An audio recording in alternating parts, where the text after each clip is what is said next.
Im heutigen Video wollen wir mal über eine Sache reden, die mich zumindest als Parfüm-Enthusiast, ich glaube, das ist die treffendste Beschreibung für mich irgendwie, in letzter Zeit ein bisschen umtreibt. Und das ist einfach, wie sehr Parfüm in letzter Zeit zu Fast Fashion mutiert ist. Wenn wir rückblickend betrachten, wie viele Düfte letztes Jahr alleine in 2025 einfach auf den Markt gekommen sind. Parfumo alleine hat über 10.000 neue Releases kategorisiert. Das sind über 127 oder sowas pro Tag, was absolut wahnsinnig ist. Wirklich jeder denkt gerade, er müsste eine eigene Parfümmarke machen, einen eigenen Duft rausbringen, nochmal 10 hier, da. Es liegt halt einfach wirklich das große Gate da drin, weil ich habe ein bisschen recherchiert, ich habe ein paar Zahlen mitgebracht und das symbolisiert vielleicht auch einfach, warum es gerade so viel auf dem Markt gibt. Ist es sonderlich gut für die Parfümszene? Das können wir gerne vortrefflich unten in den Kommentaren diskutieren. Wenn du mich noch nicht kennst, ich bin übrigens der Richie. Du bist hier bei Riot Sense. Ich mache Videos über Düfte, die nicht so der Mainstream sind und spreche mich auch mal kritisch über gewisse Trends oder Sachen hier in der Industrie aus. Also, wenn du an sowas Interesse hast, macht vielleicht ein Abo Sinn. Und ich würde mich noch freuen, wenn dir das ganze Video gefallen hat, später dann irgendwann das ganze Video noch mit einem Daumen nach oben zu bewerten und vielleicht sogar einen Kommentar dazu lassen, weil das hilft dem Algorithmus ein bisschen. Aber gehen wir einfach mal direkt in die Zahlen, die ich da so rausgefunden habe. Und die sind halt wirklich ein bisschen erschreckend. Also, dass Parfüm gerade einen Trend hat, brauchen wir nicht drüber zu reden. Ich glaube, das ist jedem hier, auch Leuten, die nicht in der Parfümbubble unterwegs sind, ist es absolut bewusst, dass es gerade ein unwahrscheinlicher Trend ist, Parfüm zu haben, Parfüm zu kaufen, Parfüm zu tragen, und zwar so sehr wie noch nie. Wenn man sich alleine mal anguckt, was Lattafa, also diese Dupe-Firma aus Dubai, für ein jährliches Wachstum an den Tag legt, und zwar seit 2024 oder 23 jedes Jahr mindestens um 100% gewachsen. Es ist komplett crazy.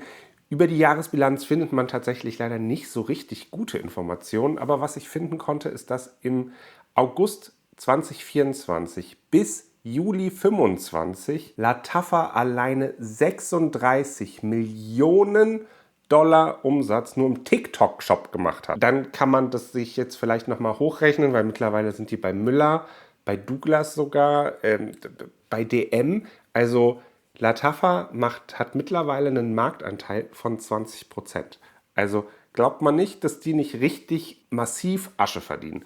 Aber zum richtig massiv Asche verdienen, wir gehen jetzt hier auch nochmal direkt so die zwei der großen Big Player, weil da habe ich die Zahlen relativ einfach im Internet gefunden. Also das ist frei ersichtlich, könnt ihr auch mal gucken. Und zwar LVMH. LVMH ist ja so ein Luxuskonglomerat, da gehört Louis Vuitton zu.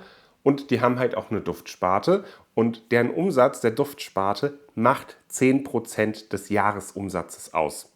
Und das waren einfach im Jahre 25, von den Zahlen, die ich im Internet gefunden habe, 8 Milliarden US-Dollar. 8 Milliarden US-Dollar, was komplett crazy ist. Der Umsatz ist im Vergleich zum Vorjahr nicht wirklich gestiegen, aber der Gewinn ist um 8% gestiegen. Also dementsprechend, an was werden sie wohl gespart haben mit der Zeit? Denen geht es allen ziemlich gut. Unter Louis Vuitton, Moet Hennessy fallen ja noch viele andere Marken. Ich blende hier mal so ein paar ein, lange nicht alle. Auch ein anderer Big Player, der in letzter Zeit auch viel in den Medien war, weil er Trump wohl das Ganze mit Grönland ins Ohr gesetzt hat, ist auch Estée Lauder. Die haben auch gewaltig Kohle gemacht. Die hatten zwar ein kleines Minus, ich habe nur Zahlen von 2024, da hat der komplette Konzern 15,6 Milliarden Dollar Umsatz gemacht und die Parfümsparte alleine 2,8. Also da gehört sowas wie Le Labo dazu oder Kilian oder Tom Ford. Also viele bekannte Marken, die teilweise auch Nische sind, sorgen hier für gewaltigen Umsatz. Natürlich springen da immer mehr Leute auf und wollen auch ihren Teil vom Kuchen. Und daher kann man das fast ein bisschen verstehen, dass es in letzter Zeit so viele, ich nenne es mal Start-up-Brands gibt. Jeder bringt einen Duft raus. Wie sagt man so schön, da wird ja viel drüber gelästert, jeder blöde Influencer meint jetzt einen Duft rausbringen zu müssen oder eine eigene Brand zu machen. Es gibt gute, es gibt schlechte. Das Problem ist nur, dass dieses Grundrauschen so unwahrscheinlich laut wird. Und es immer schwieriger wird, die wahrlichen Schätze auch rauszufiltern. Auch mit dieser kompletten Release-Flut, weil es wird ja dann nicht nur ein Duft im Jahr rausgebracht oder vielleicht eine neue Kollektion mit 3, 4 Düften. Nee, eine Kollektion hat ja jetzt mittlerweile 8 Düfte. Und das kommt alle zweimal im Jahr kommt so eine Kollektion raus. Und dann sind es noch fancy Flaschen, weil da Big Capital hinten dran ist, die halt richtig massiv Asche damit verdienen. Und auch L'Oreal, wenn die es nicht aufgekauft haben, investieren die. Unter anderem haben die ja auch jetzt einen großen Anteil von Amouage gekauft. Ich glaube 30%, wenn mich nicht alles täuscht. Weiß nicht, aber auch bei BTSO sind die mit reingegangen. Amouage hat letztes Jahr 430 Millionen Dollar Umsatz gemacht. Und die machen ja nichts anderes außer Parfüm. Und die machen ja jetzt halt auch kein günstiges Parfüm. Aber wie krass das ist. Die haben ein Wachstum von fast 70% hingelegt. Natürlich, Outlands war da ein großer Treiber, denke ich. Das ging ja super viral. Jeder Mensch hat über Outlands gesprochen und jeder musste plötzlich Outlands haben. Ja, ich habe den, glaube ich, bis heute immer noch nicht gerochen. Ich glaube, so richtig viel verpassen tue ich nicht. Aber das werde ich aber erst mal herausfinden, wenn ich den Duft selber gerochen habe. Aber das war mir jetzt alles ein bisschen zu viel Hype. Aber da sieht man mal, was für Beträge da überall am Start sind. Und Amouage ist ja quasi eigentlich eine Indie-Brand, wo halt aber L'Oreal als Geldgeber mit drin ist. Richtig krass absurde Beträge werden hier wirklich von der Beauty-Industrie und auch von der Parfümindustrie abgegriffen. Von dir als Konsument. Und dann ist halt die Frage, wenn die so viel Umsatz machen, was war der Reingewinn? Das konnte ich leider nicht finden. Und muss dann der Reflection 45 wirklich 500 € kosten? Oder würden 450 € nicht vielleicht immer noch für ein saftiges Plus sorgen? Aber wie gesagt, dazu habe ich leider keine Daten gefunden.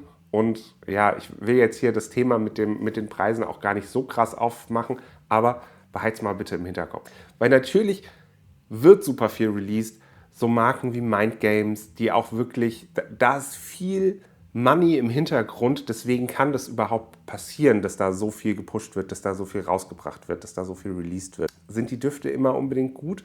Ich finde persönlich nicht. Ich habe aber jetzt auch nicht den mainstreamigen Geschmack. Es wird viel Mainstream rausgebracht, aber die Industrie dupt sich ja immer mehr selber. Also es wird ja immer mehr zu einem Dupe-Rennen der großen, führenden Parfümhersteller. Die haben ja auch immer nur dieselben Rohstoffe, wie alle anderen auch. Von diesen großen 5 Häusern, das sind natürlich noch ein paar mehr. Und da sind Parfümeure am Start. Die gehen ja explizit zu einem Quantum Biche, wollen einen Duft wie einen Ganymed oder eine Delina, damit ihr Duft sich genauso gut verkauft. Und dann ist es halt natürlich auch ein sehr, sehr ähnlicher Duft. Braucht's den? Ich glaube nicht. Quantum Biche freut sich, der macht Kohle. Givaudan freut sich, die machen Kohle. Die Brand macht Kohle, weil sie jetzt halt den nächsten gehypten Ganymed auf den Markt gebracht hat. So richtige Parfüm-Freaks, also ich zumindest, brauche das jetzt alles nicht so dringend. Aber da versuche ich das nicht so hart zu werten. Aber es ist natürlich auch in der artisanalen Schiene der Fall. Also einen Enza Oud, der jede Woche gefühlt ein neues Release hat. Einen Lost Tribe, wo jede Woche gefühlt 3 neue Düfte rauskommen. Volkswind, genauso krasse Release-Pläne. Und da kann nicht alles Gold sein. Array springt auch sehr viel raus. Also es kann nicht alles Gold sein und es ist aber gerade bei diesen Artisan-Brands ja auch gar nicht so einfach herauszufinden, was tatsächlich Gold ist und was man sich hätte schenken können. Deswegen, auch da wird viel re-released von Sachen, die es angeblich nie wieder geben würde, weil man halt denkt, ja komm, die Kohle nehme ich jetzt gerade mit. Ich finde das alles ein bisschen kritisch, aber bei artisanalen Häusern kann ich es zum Teil zumindest noch ein bisschen nachvollziehen, weil die eben nicht die Stückzahlen produzieren können, wenn die an limitierte Rohstoffe rankommen. Also, weil ja, auch Nibiru Parfüms hat ganz schön viele Releases pro Jahr. Wenn es aber halt ein endlicher Rohstoff ist und du halt nur 50 Flaschen von einem Duft rausbringen kannst, um überhaupt die Chance zu haben, das Ganze gewinnbringend zu vermarkten, musst du halt schon Flaschenanzahl X pro Jahr verkaufen, und wenn du die halt nicht mit einem Duft herstellen kannst, brauchst du halt natürlich so viele Düfte, damit du überhaupt erstmal in die rentable Zone kommst. Alles nicht so einfach, alles ein bisschen, ja, auch ein zweischneidiges Schwert. Es ist dennoch alles irgendwie viel zu viel, und denke ich mir auch bei Nibiru, ja, weiß nicht, 6 Releases pro Jahr wären auch okay. Ja, aber halt auch viel wegen meinem Geldbeutel, weil ich hau da ja dann doch immer wieder rein. Ja, aber wie siehst du das? Bin ich da mit meiner Einschätzung komplett neben der Spur, dass diese Marken immer gieriger werden und man das auch riechen kann, dass die Gier gerade einer der Haupttreiber ist in dieser Industrie? Oder findest du, ich übertreibe komplett? Schreib mir das gerne runter in die Kommentare, und wir sehen uns dann einfach beim nächsten Mal. Tschüss.